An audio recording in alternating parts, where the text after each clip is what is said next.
été fait à l'Éternel pour une excellente résurrection et un excellent enlèvement à la recherche des âmes perdues. Par la vie de sainteté à l'Éternel, pour une excellente résurrection, excellent enlèvement à la recherche des âmes perdues.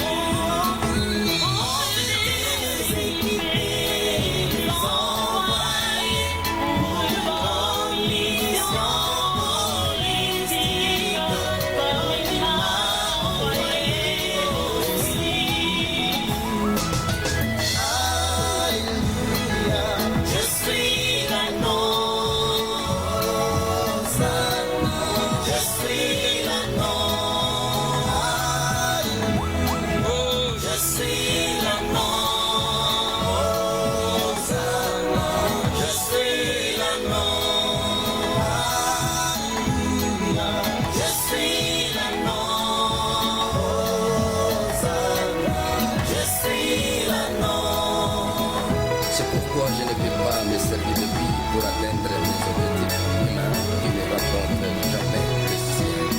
C'est pourquoi je ne peux pas me servir de lui pour atteindre mes objectifs humains qui ne rencontrent jamais le ciel. Mais je dois me laisser utiliser par lui-même comme l'anneau pour que ses objectifs s'accomplissent par moi, lui la gloire. Je suis l'anneau, je suis l'anneau,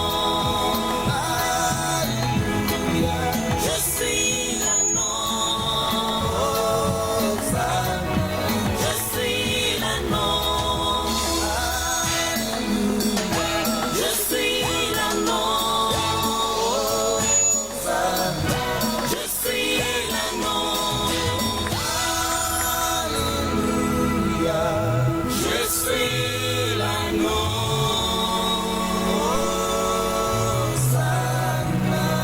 je suis l'anneau. Laisse que Jéhovah Shalom vous sur le cœur brisé. Autrefois vous étiez attachés.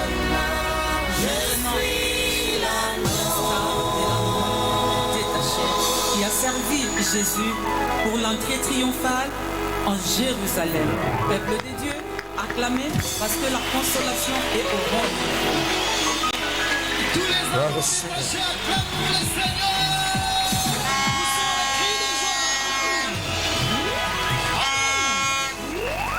Alléluia. Encore une fois, je te rends grâce. lisusu natondi obotondi Jésus, toi, notre espérance glorieuse. yesu yo eliki na biso ya nkembo Toi qui es entré et conduit ton église à la perfection pour son enlèvement. yo oyo ozomema eklesia naona kokokisama mpona Mon konetwama ami Saint-Esprit, il est écrit que c'est ton esprit que les hommes ont parlé de la part du Seigneur. moninga na molimo santo ekomami ete etindikami na yo nde bato balobi kotepa na Mon nzambe ami, tu le sais, j'ai besoin de toi. moninga nango oyebi na na bosenga na yo Comme la Bible dit que dans le moment pareil, ndenge biblia elobi ton secours nazosenga lisungi na yo na bangonga doit oyo être branché à 100% naye naza na bomoko na yo na pour que mobimba l'esprit prophétique conduise ses enseignements, po ete molimo esakoli etambwisa mayekolisi oyo pour que le nom de Jésus-Christ, l'auteur de la prophétie, soit élevé à l'honneur du Père. po ete nkombo na yesu nkolo ya esakoli etombwama mpo na lokumu ya tata Je prie pour l'entendement spirituel de tes enfants, nabondeli mpo na bososoli ya makambo na la nzambe ya bana compréhension des réalités spirituelles. bososoli ya bosolo ya molimo Venons tous nager dans cet océan de la connaissance prophétique de la fin. tolingi biso banso tomikotisa na ebalo ya bosindo ya boyebi ya ntango na Dans le se nom de Jésus-Christ, Père, que nous t'avons prié. na nkombo na yesu tata nde tobondeli yo Que tous les saints disent à haute voix Amen. amen Dans mon cœur, j'ai choisi de suivre tes cris. Dans mon cœur, j'ai choisi de suivre Jésus. Dans mon cœur, j'ai choisi de suivre Jésus-Christ. Oui, pour toujours. oui pour toujours. Au monde j'ai dit non, joyeux je prends ma croix. Au monde j'ai dit non, j'accepte la croix. Au monde j'ai dit non, joyeux je prends ma croix. Oui pour toujours, oui pour toujours. Si mes amis s'en vont, qu'importe moi j'irai. Si mes amis s'en vont, qu'importe j'irai. Si mes amis s'en vont, qu'importe moi j'irai. Oui pour toujours, oui pour toujours. Mon joyeux je prends ma croix. Au monde j'ai dit non, j'accepte la croix. Au monde j'ai dit non, joyeux je prends ma croix. Oui pour toujours, oui pour toujours. Y a-t-il de pèlerins qui sont appelés à se positionner? Parce qu'il y a le son des trompettes qui va sonner à un moment donné. S'ils sont là, qu'ils acclament proprement. Vous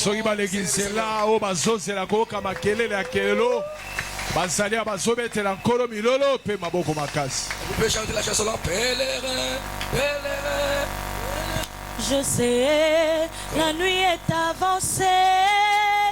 Pèlerin, pèlerin, je sais, le jour approche.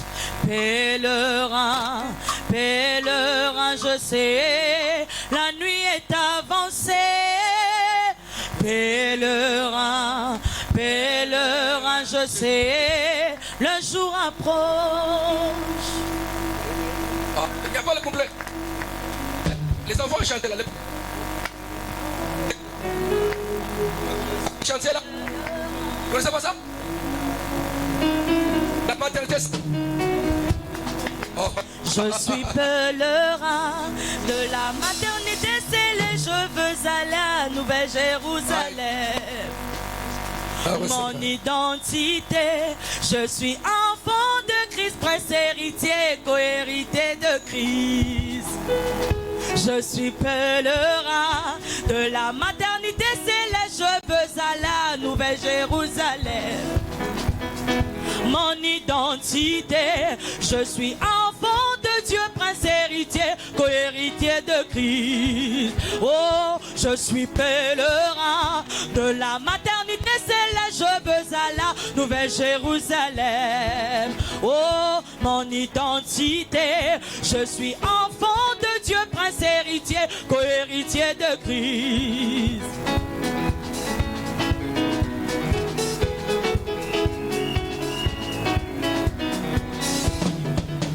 Je suis pèlerin de la maternité céleste, je veux aller à Nouvelle-Jérusalem.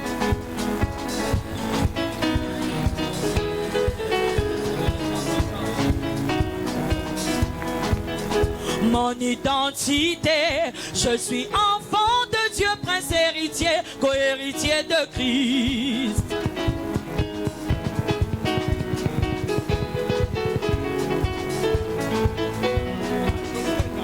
Oh, je suis pèlerin de la maternité céleste, je veux aller à Nouvelle-Jérusalem. Mon identité, je suis enfant de Dieu, prince héritier, co-héritier de Christ. Est-ce qu'on peut acclamer le Seigneur? Ne pose pas beaucoup de questions. Papa a pris les micros, puis on retard ici, on va terminer à quelle heure? Bon. Et la paix. Zana kimia motema wanomilobi papa sumiko Zana kimia. Voilà. Gloire à Dieu. Kembo Nanzambe. Je suis dans la joie encore d'être devant vous pour vous communiquer la pensée prophétique de Dieu du temps de la fin. Na toni sami penzane sengo ya kotel maliboso na bino pona pesa bino bakanchesa koli Nzambe atango na suka. Je vous salue partout là où vous êtes dans le monde. Et soyez les bienvenus dans cette semaine prophétique. Autour du thème, les grandes étapes de la chronologie prophétique du temps de la fin.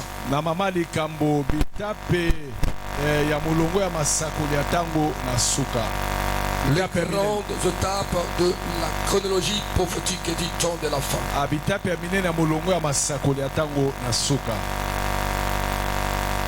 Je vais expliquer ensuite la parole de Dieu na et kolimbola je vais adapter mon enseignement à tout niveau pour que vous arriviez à comprendre na koyekolisa loba na l'essentiel, nzambe profondeur de la révélation prophétique. mpe na komikitisa mpenza ete moko ayeba kososola bozindo ya emoniseli ya lisakoli. La chronologie prophétique du temps de la fin, molongo ya masakoli ya ntango na suka telle qu'elle est décrite dans la Bible, ndenge ekomami na biblia est un sujet complexe eza mama na likambo mpenza oyo et esengeli cela est interprété elimbolami de différentes manières selon le courant théologique. elimbolami na lolenge ekolanisama molongo ya balimboleli ya maetali nzambe. Ce sont des courants théologiques qui peuvent nous différencier de l'un aux autres. Bongo bacourant théologique wana ndenge okokesenisa biso ya ngambo mosusu na ngambo mosusu. Cependant, certaines grandes étapes sont généralement reconnues et forment la base de cette chronologie. Bongo bitape ya minene mosusu yango ya ezosala mpenza oyo ezali moboko ya molongo ya Et que masako. quand nous parlons de la chronologie, nous voyons, n'est-ce pas, les étapes successives, ordonnées, organisées. Bongo ntango tolobela chronologie tomona molongo ya moko nsima na mosusu ya masakoli Et cela est lié au temps. mpe yango ekangami na ntango. Comment les événements du temps de la fin, comment ils vont se succéder d'un moment à l'autre selon le temps. Ndeni makambo ya ntango na suka ekolanda na moko nsima na mosusu kolanisama Il ne faut pas ntango. oublier que l'Israël est l'horloge de Dieu au temps de la fin que nous sommes. okosala te israel ezali horloge ya nzambe na ntango ya suka oyo tozali. Voilà, je vous donne maintenant l'aperçu nazopesa bino mpenza lolenge makambo ezomonisama des principaux événements, étapes, ya bitape mpe ya makambo moko afin na que moko vous puissiez saisir de nous en avant de quoi nous serons, de quoi nous allons parler durant cette semaine. mpo bokoka kosimba mpe koyebama oyo esengeli na biso kolobela na poso mobimba. Voici un peu cet aperçu des principaux événements. Je vais vous présenter d'une manière séquentielle. nakopesa yango na molongo kolanisama ndenge Et je emonisami. serai, n'est-ce pas, de noter, n'est-ce pas, noter comment ces événements vont se succéder. mpe na kosenga bokoma lolenge nini makambo oyo ekolandama moko nsima na mosusu Et puis je reviendrai pour les explications. mpe na kozonga na kolimbola. Comme je vous ai dit que l'ordre exact de ces événements peut être l'objet de discussions théologiques selon le courant théologique. ndenge na bi molongo ya mai oyo etali makambo ntango na suka elanisami bacourant théologique ya moko nsima na mosusu. Mais nous sommes du courant, nous sommes des évangéliques. biso toza Nous baévangélique, sommes de la théologie évangélique. biso toza ya théologie Nous évangélique. croyons que la Bible est la parole de Dieu dans sa totalité. tozondima ete bible eza eloba na nzambe na mobimba na yango. Nous la prêchons selon le contexte. tozote yango kolandisama ndenge ekomami na Et tout eleko. en saisissant, n'est-ce pas, l'art herméneutique na kolandelaka lolenge ya kolimbola makomi pour que nous puissions présenter la parole de Dieu dans le contexte. Sinon, ça sera des prétextes. mpo tolimbola eloba na nzambe ndenge ekomami mpe emonisami soki te kozalaka bilobaloba. Nous ne sommes pas des libéraux qui croient que la parole de Dieu, la Bible contient la parole de Dieu. toza balibero te bao balobaka ete biblia ezali kocontenir maloba na nzambe. C'est-à-dire qu'il y a d'autres, pour eux, il y a d'autres choses dans la Bible qui ne sont pas la parole de Dieu, mais ça contient. bango babi makambo mosusu eza liloba na nzambe te me biblia ezocontenir ndambo Mais ya maloba na nous, nzambe. les évangéliques, nous sommes des biblistes, nous croyons que la Bible est la parole de Dieu. biso toza baévangélike babibliste tozondima ete biblia eza liloba na Nous nzambe devons la pensée révélée de Dieu. tozokuta makanisi na nzambe emonisami. Et nous croyons que la parole de Dieu est inhérente et fait autorité. tozondima ete eloba na nzambe yango ebebisamaka te ebongwanaka te mpe yango nde ezomonisa bokonzi. Criez Alléluia. Alléluia. Quand je parlais, n'est-ce pas, de l'or, l'âge d'or, au lycée de l'église, je n'ai pas terminé. Je reviendrai. akozongela lobi ntango nalobelaki mobu ya wolo ya ecclesia. Je ne vais pas terminer, Dieu me dira, ou pendant le séminaire, je vais insérer de la prière quelques faits. Nzamba osunganga na kozongela yango mpona monisa ye mosusu. Allez, voici maintenant de façon générale comment ces étapes vont se présentent. Tala siko boni ba étape yango ekomonisama. 1. L'enlèvement de l'église. Ya liboso konetwama ya ecclesia. Ça c'est la première étape, l'enlèvement de l'église. Oyo eza étape ya konetwama ecclesia. Cet événement est considéré par de nombreux chrétiens comme la prochaine l'étape majeure na bakristo enlèvement emonisami lokola étape ya motuya de la chronologie prophétique. Na molongo ya masakoli. Donc, c'est l'étape majeure, donc le premier mur, donc la première chose de cet événement. Ya événement yambo ya monene ezali konetwama. L'enlèvement de l'église. Ya ecclesia. Donc, vous aurez la définition. Tokozwa kolimbola. Je veux que vous puissiez avoir, n'est-ce pas, une idée précise. Nalimboza pezana likanisi oyo elanisami oyo emonisami. Donc, l'enlèvement, cet événement est considéré par de nombreux chrétiens que nous sommes konetwama emonisami na bakristo ebele oyo tozali comme l'étape majeure de la chronologie prophétique. lokola étape majeure ya molongo ya masakoli. C'est Christ qui reviendra dans les heures pour enlever son église. Tous les croyants vivants et morts. Kristo nde akoya na mapata mpona konetola ecclesia na ye bandimi oyo bakufa mpe bo bazala pour les amener au ciel. Po amema bango na lola. L'église sera ainsi préservée des jugements apocalyptiques. Bongo ecclesia yango ekobika te kosamisama ya suka oyo et c'est la même pédagogie ou système divin que Dieu utilisa. Dieu n'a pas voulu que tout le monde puisse mourir dans le déluge. eza lolenge moko nzambe asalelaki alingai ete bato nyonso bakufa na mpula makasi. Il a dit, n'est-ce pas, Noé de préparer, de construire l'arche. ayebisi Noa abongisa masuwa. Et Noé et sa famille étaient entrés. Mpe Noa na libota na ye bakotaki. Dieu les a préservés, n'est-ce pas, ils ne peuvent pas mourir, n'est-ce pas, dans le déluge. Mpe nzambe atikaki Noa te akufa na mai ye na libota na ye. C'est la même chose. eza lolenge moko. Le monde que nous voyons va passer par des grands moments, par des grands jugements directs de Dieu. mokili oyo tozomona ekoleka na bajugement minene ya Et nzambe indirect de Dieu. oyo Le monde emonisami. va traverser des moments très très difficiles, insupportables. bongo mokili ekobika bapasi mikakatano nano emonisama te Et mpenza. Dieu ne voudra pas que son église, ses enfants puissent participer à ce moment-là. Mpe nzambe akolinga te libota na ye bana na ye babika bapasi wana. Il veut leur sauver de ces jugements qui vont se battre sur la terre. akobikisa bango na etumbu ekobeta na mokili. Et quand l'église sera enlevée, ntango eklesi ekonetwama c'est pendant ce temps-là, deuxième événement, mpe na étape, ça sera la montée et la manifestation de l'antichrist physiquement. wana ene eklesi ekonetwama ekomonisama sikoyo komonisama mpenza ya motelemeli kristu. La montée de l'antichrist. komonisama motelemeli kristu. Comme moi je le crois, en regardant le temps, je crois que cette incarnation déjà fait, il y a l'homme, il est déjà dans ce monde. ndenge nazondima ye motelemeli kristu aza deja na mokili. Au temps des apôtres, na ntango ya bantoma l'esprit d'antéchrist est régné. molimo ya motelemeli kristu ezali kodondwa. Nous croyons que maintenant, elle est déjà une personne qui a déjà pris un corps. sikoyo C'est l'incarnation du diable dans un corps humain. motelemeli kristu asalaki nzoto mpo ye aza komonisama ya satana na nzoto ya bomoto. Donc après l'enlèvement, la montée, le monde sera plongé dans le chaos et n'est-ce pas une personne emblématique, charismatique, on appelle même l'antéchrist, va émerger. mokili mpenza ekokwea na kao mpe ekozala komonisama na bomoto boye ya motelemeli kristo. Et il va établir un système mondial de contrôle politique.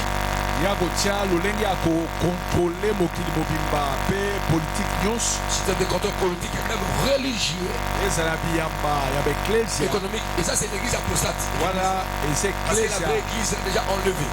eklesia ya solo ese netwami eklesia Et nous ekotika. voyons déjà les églises les églises tozomona deja basangisa baeklesia wana où sortira, n'est-ce pas, les faux prophètes. esika mosakola lokuta kobima Celui qui sera à la tête de cet œcuménisme.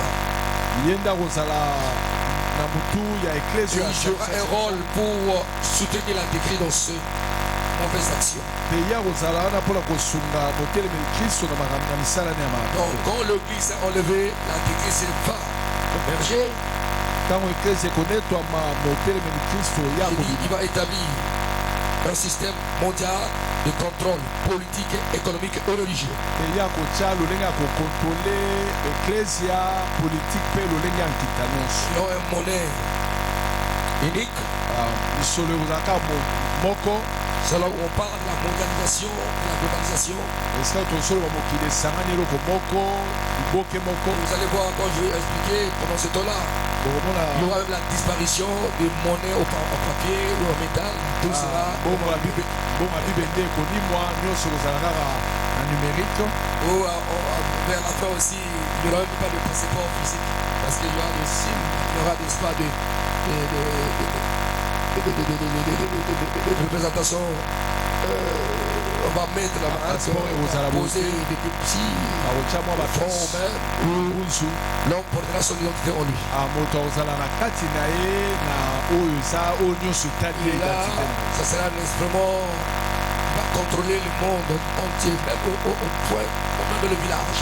ya kokontrole mokili mobata na bamboka ya suka kuna C'est pourquoi il y a un système de développement économique et même la communication, le numérique va aller jusqu'au village. Parce que pour qu'il contrôle, po il ya va bakokontrole s'assurer akosasure que son autorité arrive jusqu'à la terre. ete bokonzi na ye ekomi ntina bamboka bisika nyonso ya nsima Et que kuna Dieu soit loué, nous aussi, où nous sommes maintenant, nous utilisons aussi ce même système de communication pour que la parole de Dieu aille jusqu'au centre de la terre.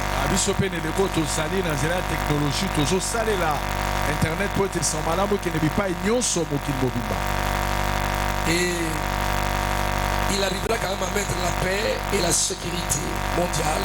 akolonga akotya kimia mpe kobatelama mokili mobimba Je vois que c'est lui qui va me calmer même n'est-ce pas, cette bataille entre les Palestiniens et Israël. akozongela yango nazondima ngende akotya kimia na bitumba entre bapalestinien na israel Et que Dieu nous aide, vous et moi, que nous enlever à pas partir ce moment difficile.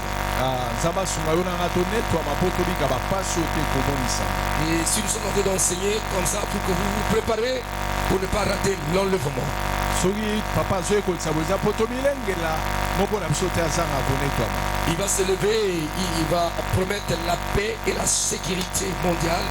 ye akotelema mpe akolaka kimia mpe kobatelama kobombama mokili mobimba Et il sera secondé, comme je l'ai dit, par les faux prophètes, celui qui sera là pour organiser un culte de son adoration.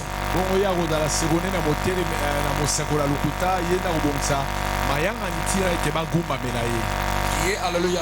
alleluya Et pendant ce temps-là, il y a deuxième, troisième étape, c'est la grande tribulation. La tribulation, la grande tribulation. etape ya misato ezali tribulation bapasi ya minene mpe ya lolenge nyonso ekomonisama Et pendant cette étape aussi, nous ne serons pas ici, nous serons au ciel. na etape oyo ya bapasi biso tozala na mabele te me na luna La tribulation et la grande tribulation, c'est une période de 7 ans exactement. Ce n'est pas symbolique, mais 7 ans exactement. tribulation na grande tribulation eza eleko ya mibu sambo na mobimba na yango C'est une période de 7 ans de jugement divin sur l'humanité. periode ya 7 ans ya kosambisama etumbu na nzambe na mokili mobimba Et le marqué par des guerres, par des famines, par des catastrophes naturelles, avec une persécution intense. yango ekomonisama na bitumba Non précédent. zala kotukama oyo na tomona te bapasi minyoko Des atrocités que le monde n'a jamais connues. bapasi oyo mokili etikala kobika te Des catastrophes naturelles, bakatastrophe bamabele koningana une persécution intense, kotukama makasi mpenza des mpenza personnes qui refuseront de se soumettre à l'antéchrist. bato bakoboya kotosa motelemeli kristo Ceux qui refuseront, n'est-ce pas, de porter sa marque. bao bakoboya kolata elembo na ye Ça sera difficile et dur. ekozala mpasi mpe minyoko mpo na bango C'est durant cette période que le jugement des 7 sceaux, na eleko wana nde jugement ya bandanga sambo les 7 trompettes, Il y a 7 trompettes et de 7 coupes pe ya bakopo sambo décrits dans le livre de l'Apocalypse. oyo ekomami na buku Apocalypse. Sa patron, n'est-ce pas, sur la terre. yango ekobeta ekomonisama na mokili. Voyez que Dieu nous aide, nous les pasteurs, nzambe asunga biso babateli les pate hommes de Dieu, que nous puissions enseigner la parole dans sa totalité. batoka koteya liloba nzambe na mobimba na yango Vous savez, il y a des personnes depuis qu'ils sont dans les églises humains, on pousse là et parler de ces choses ici. oyo bezala bato abotami mpe akufi atikali oyoka mateya oyo ya boye te bayekolisi yango. Oh, c'est très très profond. soka nde eza bozindo. Et maintenant, c'est-à-dire que quand on parle de l'enlèvement, en tout cas, on s'enlevé, et puis tu rates. Ça sera difficile. soki orate konetwa me kozala kokoso mpe Parce pasi qu'il y aura une période tellement la souffrance sera. Il y a ceux qui vont mourir, ezala bato oyo bakokufa torturés parce qu'ils ne vont pas recevoir la mort de la bête. mpo bakoki koyamba elembo ya nyama bakonyokola bango. Forte persécution sans précédent. konyokwama moko ya mabe mpenza oyo esalema nanu te Et kotukama à une période encore, tu cherches la mort, mais la mort ne vient pas. na eleko okoluka liwa liwa ezali Il te faut mieux que je meurs. okoluba malamu kutu nakufa kaka. Tu dis à ton ami, prends n'est-ce pas un marteau de 200 kilos, pas sur la tête, on part comme ça, tu ne meurs pas. olobi na moninga azwa marto ya 200 kilo bamanga na mutu nakufa Donc, abambi boye dendi. l'atrocité de l'antichrist, cette période de tribulation sera insupportable. bapasi oyo ya motelemeli kristo akomonisa motu moko akoka kosiporte yango. Souvenez-vous de quelques enseignements que je vous ai donnés quand j'ai animé un grand séminaire pendant Covid. bososola mayekoliso na teyaki na eleko ya covid. Vous disiez que le texte c'est quoi? Covid, quelle lecture prophétique du temps de la fin? bon papa ateyaki na eleko wana 2020 alobi covid emoni Quelle lecture prophétique lecture nini esakoli du temps de la fin? na ntango na suka. Il y a ceux qui parlaient déjà, oh non, ce sont les jumeaux, comme la vie, non, c'est pas encore arrivé. ebele baza koloba eza kosambisama oyo apocalypse elobeli Non, c'est pas encore arrivé. nano ekomi te. Et vous, j'ai dit ceci, c'était un essai ezalaki kaka bamekaki que ce mouvement de l'Antichrist fait là pour voir comment ça va se dérouler. mouvement ya botelemeli kristo batali Et batala ils avaient reçu ça, le confiné. balongi kofandisa biso na banda Et leur méthode, ils ont essayé et ils avaient reçu. bameki mpe esimbi Parce qu'à un moment donné, même le voyage, on exigeait, n'est-ce pas, le vaccin. mpe bakomaki koexige moto nyonso On azwa va voir les gars. mangwele. Ouais, ça. C'est dans l'essai. C'était l'essai. ezalaki mwa esei bamekaki kaka. Criez Alléluia. Alléluia. Les gens ne supportaient plus la famille, tout ça, tout. Ouais, ça. Hein? Ouais, ça, comment? Comment? Avec ça, comment? Et c'était quoi? C'était un virus, n'est-ce pas? Fabriqué. ezalaki virus oyo bafabrike bango babwaki yango babwaki yango na moto. Donc, on vous enseigne la parole de Dieu. Il faut écouter Dieu. ntango bazoekotisa biso loba nzambe toyoka nzambe. Ne je dis pas non, papa. Je dois rester. Il faut pas rater. koloba te onga na kotikala komeka te. Covid n'a pas mal. Covid n'a pas mal. confinement. Confinement. na ndako. Voilà. Criez Amen. amen. Est-ce qu'on peut acclamer Yahweh notre Dieu? tobeteli nkolo yawe nzambe maboko. Alors, parce que, bon, quand j'arriverai sur la technique, je vais expliquer. ntango nakokoma kolobela motelemi kristo. Parce qu'il va faire des alliances avec le peuple akosala boyokani na mabota bikolo na israel. et il va rompre son alliance. Là maintenant, il va démontrer sa vraie couleur. mpe akokata boyokani wana mpe nsima abimisa elongi na ye mpenza ya motelemeli Au kristo. milieu de cette période, donc 3 ans, 7 ans. Alors 3 ans et demi, le premier 3 ans et demi, la première moitié, il y a paix, la paix. Là, il est vraiment dans ma main. Il est comme un pacificateur, il fait tout. 3 ans et demi kozala periode ya kimia amemiki mwa Il va kimia captiver le cœur des gens. Ils vont se soumettre à akosimba lui. mitema bato bakotosa ye motelemeli kristo. Mais à la moitié, il va faire ça.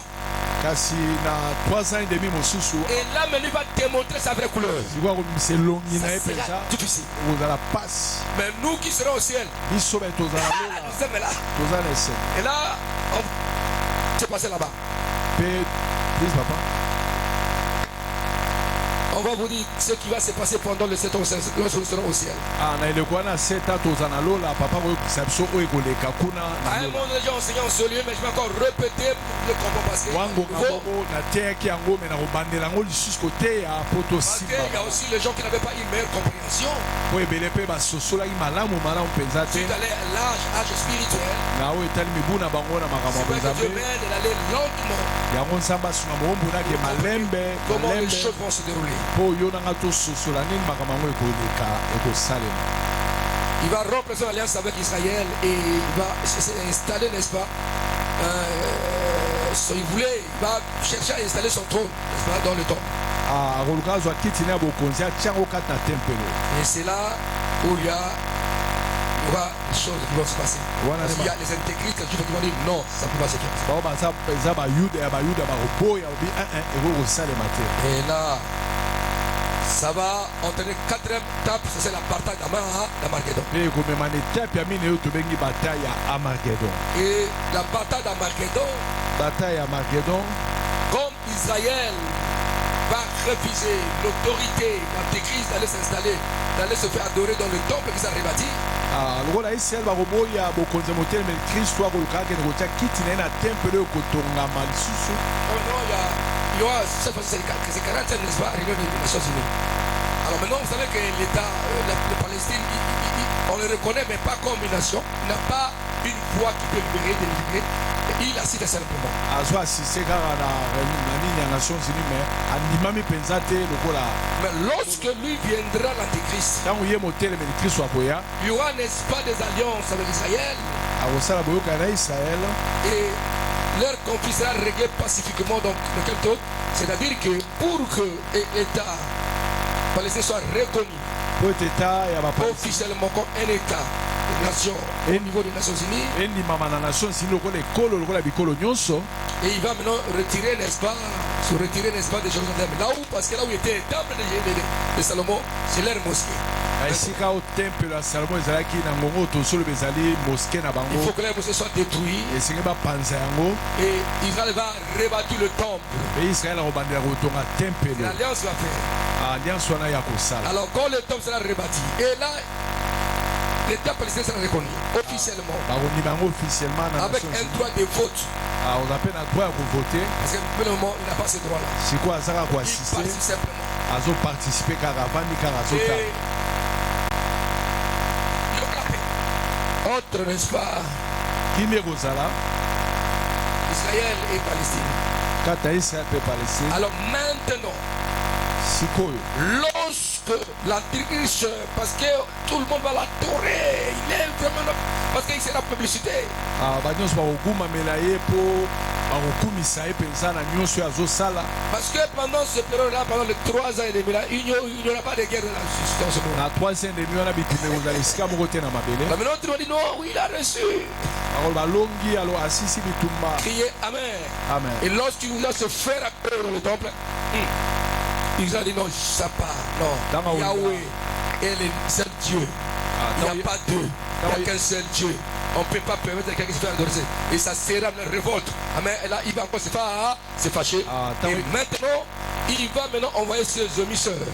ntango ya kolinga bakende kogumamela ye na tempelo Israel ekoboya On va déclarer maintenant Israël comme le préservateur de l'ordre mondial. akotinda basali ne mpe bakoloba polele Israel ye nde azotia mobulu na Et cependant, ce temps-là, toute la nation sera contre Israël. na ntango wana siko bikolo nyonso ya mokili kotelemela Israel. Et voilà. Et ça sera, n'est-ce pas, à la fin de la grande tribulation. ekozala mpenza na suka ya grande tribulation Donc, ya les bapasi. nations du monde s'allieront pour attaquer Israël. bikolo nyonso ya mokili ekosangana mpo ebundisa Israel. Et cette guerre va se passer, n'est-ce pas, dans la vallée de Megiddo. mpe bitumbana ekoleka na vale na lubwaku ya Megiddo. Criez Amen. Amen. Et c'est là où toutes les nations vont se réunir pour essayer de combattre Israël. esika wana nde bikolo nyonso ekosangana mpo Leur babundisa mission, Israel. c'est éradiquer, effacer Israël sur la carte géographique du monde. etinda na bango ezali balongola Israel na carte géographique ya mokili mobimba elongwa. Et pendant ce temps, c'est vers la fin de la grande tribulation. eza na suka grande tribulation Donc vers la fin de ces temps. ya na suka Et là, nous serons au ciel. wana biso toza na likolo Parce que quand on sera au ciel, je vais vous parler ce qui va se passer au ciel. na koloba oyo Quand on sera enlevé. ntango tokonetwa makambo oyo ekoselema Nous serons devant le tribunal de Jésus, pas pour être condamnés au ciel, mais pour recevoir des réponses. tokozala liboso na tribunal ya nkolo mpo na kozwa lifuta mpo na Je reviendrai en profondeur. na kozongela ngo na Et de là, nous boso serons couronnés et nous allons entrer dans la salle de noces de la gloire de Dieu. mpe nsima tokota na sale ya nteke ya libala mwana mpate Et pendant que toutes les nations, wana bikolo nyonso même les États-Unis seront contre Israël pendant cette période. Toutes les nations. bikolo nyonso na etats-unis ekotelemela israel Toutes les nations seront contre Israël. bikolo ya mokili mobimba Ils vont se réunir akosangana avec leurs armes sophistiquées. na bibunde na bango ya ndenge na C'est-à-dire ndenge pour aller détruire Israël. mpo bakende koboma israel C'est pendant ce temps-là, eza nde na ntango wana ils vont déclencher l'espace là pour essayer de détruire Israël. ntango bakodeklanche baarme mpo bapanza C'est israel pendant ce temps-là, eza na ntango wana Jésus nde apparaîtra. yesu akobima Ça, c'est le retour physique avec Jésus. wana bozongi ne na Avec nzoto nous, Église. na biso Avec eklesia le cheval. na Nous bapunda aussi à grande armée. ye mpe na mapinga Nous, aïe, aïe, aïe. Je crois qu'il y a l'illustration. Quand je vais enseigner ça, il y a des films. Hein. On va mettre là, vous allez voir. na ntango papa okóma na etape wana bakotya bililingi tomona ndenge ekosala Alléluia. Alléluia. Que pendant ce temps, eza na ntango wana criez Amen. amen Que Jésus, ça c'est le retour physique de Dieu. wana bozongi na yesu na nzoto boye na bomoto boye Dieu a deux phases. po ete bozongi na yesu eza na bafase mibale L'enlèvement, Jésus ne se fera pas voir. na konetwama yesu akomonisama boye te Ça sera spirituel. Il sera au niveau des airs. akozala mapata Et nous, mpe biso le vieux seront transformés. Changé. Et les morts en Christ vont ressusciter. Et nous allons monter. tokobongwamawei kati na yesu tokomata Et elongo quand ça va se passer, ntango yango ekoleka si ce n'est pas ce maintenant, vous allez constater simplement les micros tomber, mes vestes rester, vous aussi, et puis disparition. omonaka nde papa azoteya bwe pa miko ekwei bilamba etikali moto alimwe Et les autres sœurs aussi, les business. na bandeko nyonso Et vous criez, et vous tentez là, les gens, otali boye moto aye pembeni na ye bilamba nga etikali na se bato balimwe, sapato etikali criant, si le chauffeur était chrétien, des accidents, si l'avion pilote était. C'est pourquoi même aujourd'hui, les gens dans les aviations, on met un côté si le pilote est chrétien, on va mettre, n'est-ce pas, un non chrétien. On dit, bon, si c'est que les chrétiens, on sait, si ça arrive, on va mourir. On met à côté, n'est-ce pas, un païen. bazwi mwa pilote ya mokristo na mopagano Un chrétien. soki ya mokristo anetwami wana atikali Ça kotambusa sera mpe un grand événement. ekozala likambo monene Criez Amen. amen Est-ce qu'on peut acclamer? Ça vient de je vais en cesse. Là, n'est-ce pas, un aperçu. wana eza kaka na mobimba papa azoloba Que le Seigneur. Levez. amen Criez Alléluia. amen Alors que Jésus reviendra sur terre avec ses saints que nous sommes pour vaincre les armées de l'Antichrist et le faux prophète. yesu akozonga na eklesia mapinga na ye mpona kolonga motelemeli kristo mpe bosakola lokuta Vous voyez maintenant, vous voyez. Donc, je parle en lingala. Nateyaki awa na Italie basigne oyo elakisi ete tokuna ntango na sukaki yesu akoya ntango yesu akoya boye na ye eza na biloko na lolenge mibale ntango akoya biso mpona kozwa eglise na ye koneto l'église na ye yesu akomona na miso ya bato te akozala bapata mpe biso bazala bomoi tuka bakufi kati na nkolo liboso bango bakosekwa milimo na bango ezalaki na paradis ekoya mpe elati nzoto banta nzoto ya nkembo mpe biso na bazala moi tokochange tobe yango liwa moko briske amen.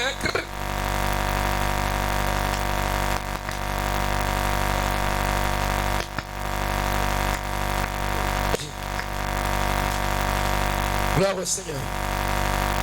Biso batala moi tokochange pene bawe kati na nkolo bakosekwa mpe toputi likolo ekomona miso na bato te.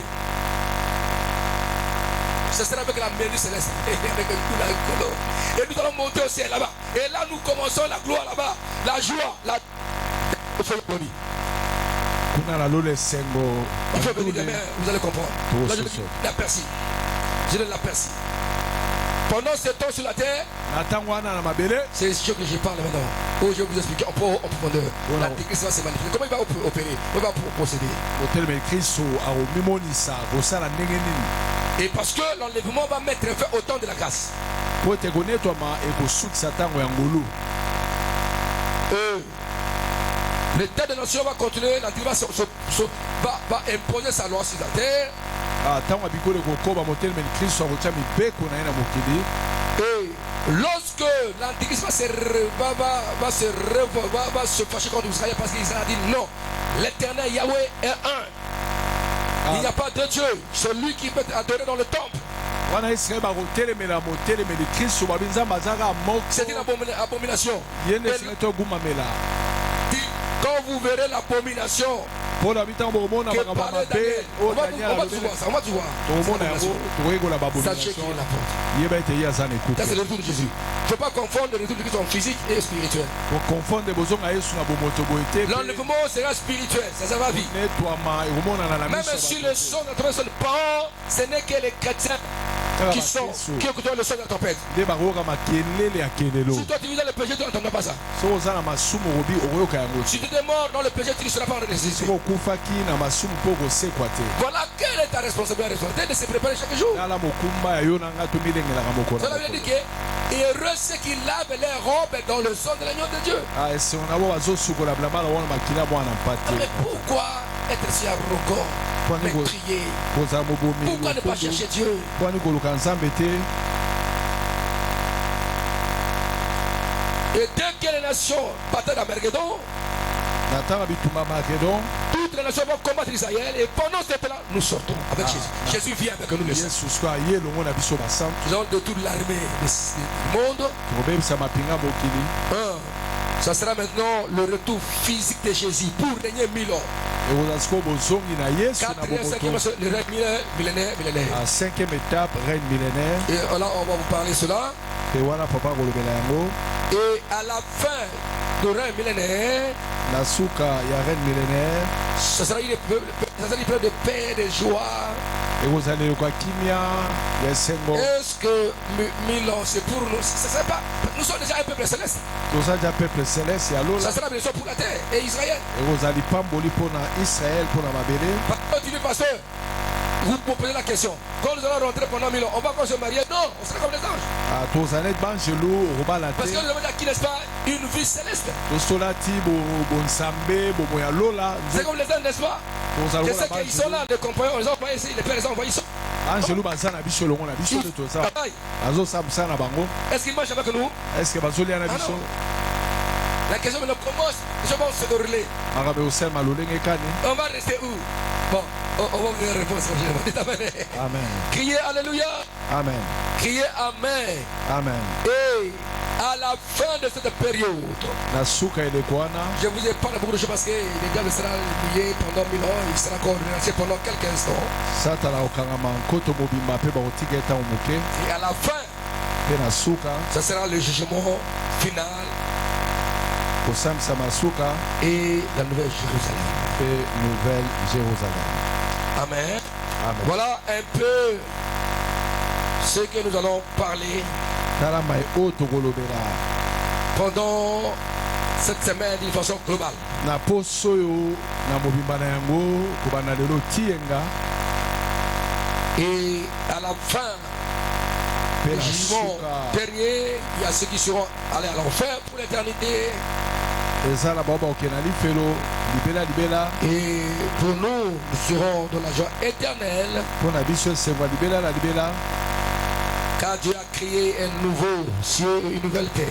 mpo nzambe akokela mabele ya sika mpe likolo ya sika. Cela marque le début de l'éternité où les justes vivront avec Dieu pour toujours. esika mpe bayengebene bakovanda libela bomoi na bango elongo na Alors, Nzambe. dans la théologie chrétienne évangélique, na théologie chrétienne mpe évangélique la question du moment de l'enlèvement de l'Église par rapport à la grande tribulation est un sujet de débat. maetali konetwama eklesia mpe bajugement minene ekomonisama eza mama na likambo Et dans la théologie chrétienne, il y a beaucoup de positions. Il y a ceux qui soutiennent leur position. na Et moi, je vais vous présenter notre position, nos frères ministries, na kotasela bino position na biso ce que nous croyons, libota ce que paya nous prenons. oyo biso tozokanisa oyo tozondima mpe oyo tozotatola. Criez Alléluia. Alleluya. Est-ce qu'on peut acclamer notre Dieu? Est-ce que tokobetela nkolo nzambe maboko? Alors, je vous laisse dans ce soir, demain nous allons continuer. natiki bino na posa oyo lobi mardi Dieu vous bénisse. tokokoba nzambe apambola bino. Merci Ok, patriarche. mais lève-toi maintenant. siko telema Je vous ai promis aussi qu'il y a tout, n'est-ce pas, le stoppage. nalakaki etape ya Tellement c'est quoi, stoppage. stoppage. Commence à stopper tout ce qui peut t'empêcher de ne pas être enlevé.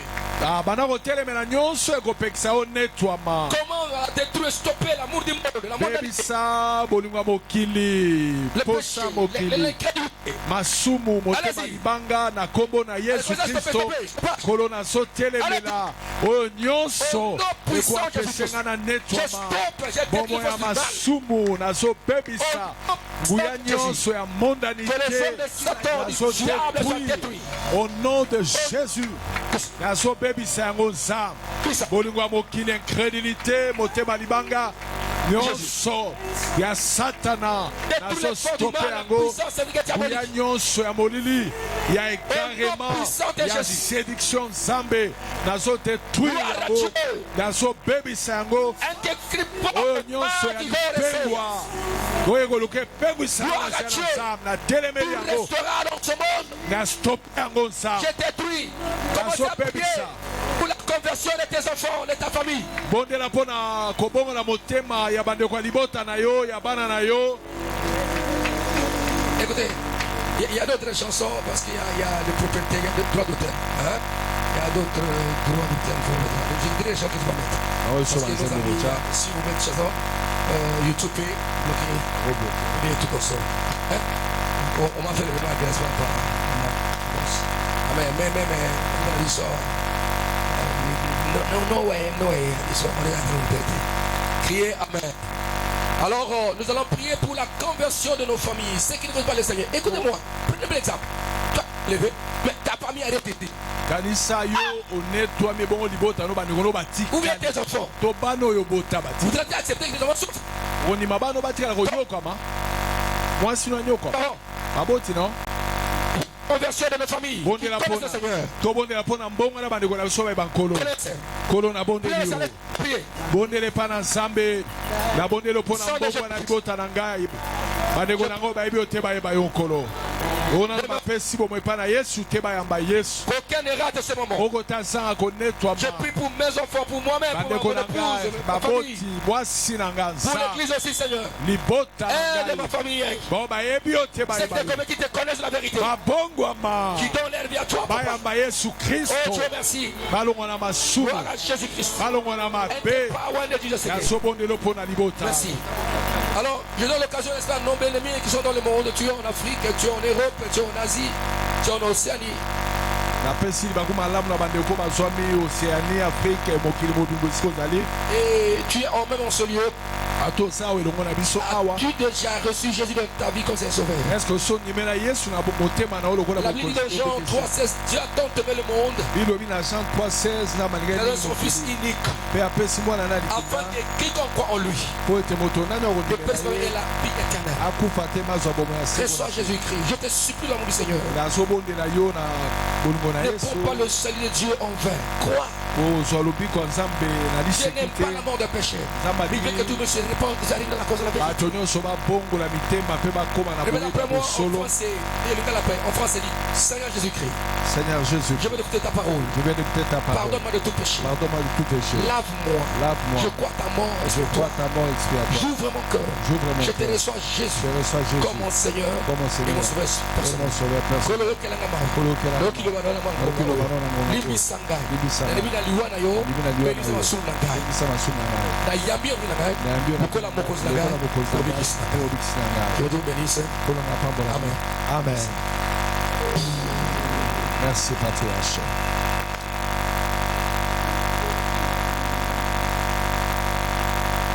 Là, celui qui a